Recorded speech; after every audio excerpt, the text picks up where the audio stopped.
Mõnikord on vaja kududa keerdsilmuseid. Keerdsilmustega võib siis kududa soonikut, aga ka mõnes mustris on keerdsilmused. Keerdsilmus venib vähem ja on hästi selline reljeefne. Tavalist parempidist silmust me koome siit silmuse eestpoolt, aga nüüd toimi järgnevalt.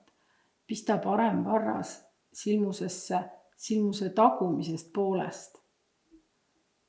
Võta sõrme pealt lõng ja too see läbi.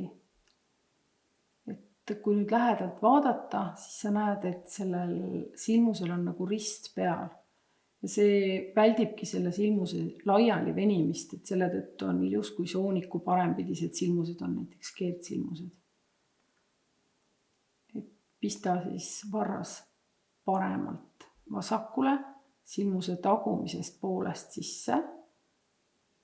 Too sealt sõrme pealt lõng ja lase silmus maha.